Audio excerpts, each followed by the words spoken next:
And welcome again, dear friends, to the Wednesday edition of Fresh Bread. This is Reverend Phil Anderson here, pastor of Oakland United Methodist Church and Kansas Avenue United Methodist Church. It is now September the 22nd, 2021, and welcome to fall. This is the day that autumn officially begins. How about that?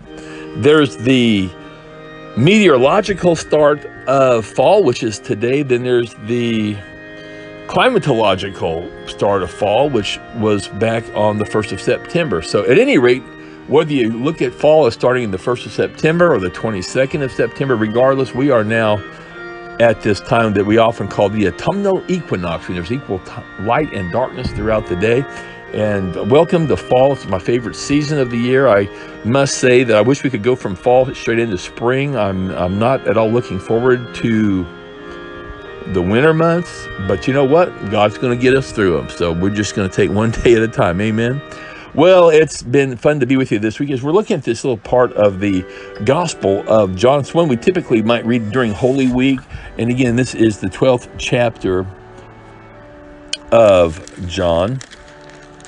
Just to recapitulate, if you haven't been with us, Jesus is looking at getting his ultimate destiny in place in just a few days. He's not really talking a lot about it at this point. He's already told people what was going to come. A lot of them didn't understand. A lot of them didn't get it.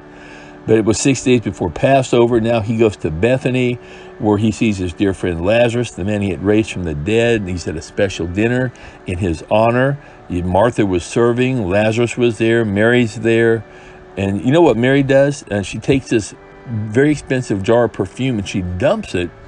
She anoints it, Jesus' feet with it.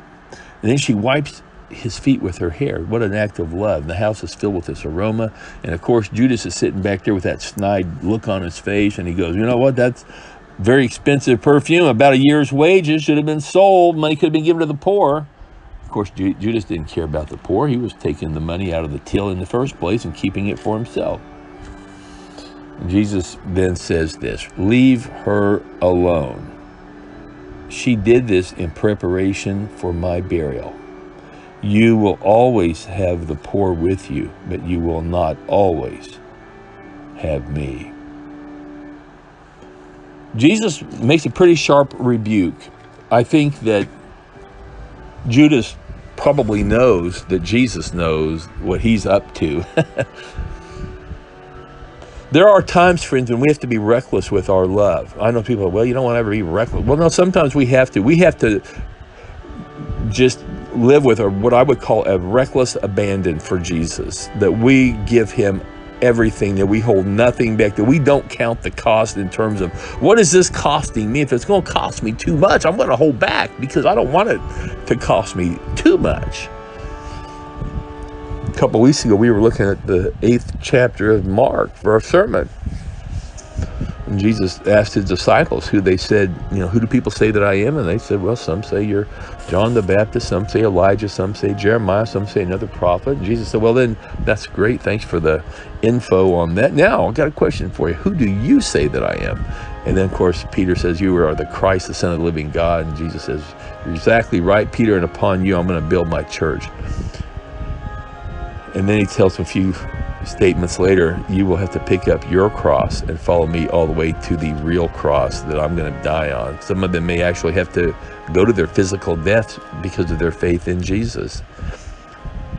Are we willing to go all the way with Jesus? And that's really what it boils down to. Can we live our lives in such reckless abandon that we don't consider the cost of following Christ and what it's going to cost us? Because here's why, friends. We have put ourselves to death on the cross. Our selfishness, our selfish ways, our selfish desires, everything about ourselves has been nailed to the cross so that now we can serve Jesus. We hold nothing back. I don't know how that sounds to you. Maybe that's more than you want to deal with. I don't know. I mean, maybe it's more than I want to deal with, but that's my goal, that I would just give it all to Christ, everything to him. There's that song that was in our church service the other day, I surrender all. Well, do we really surrender all? Or are we just mouthing the words, I mean, it's real easy to sing that song and not really mean it. We'll talk more about this tomorrow on Fresh Bread. Until then, have a great day.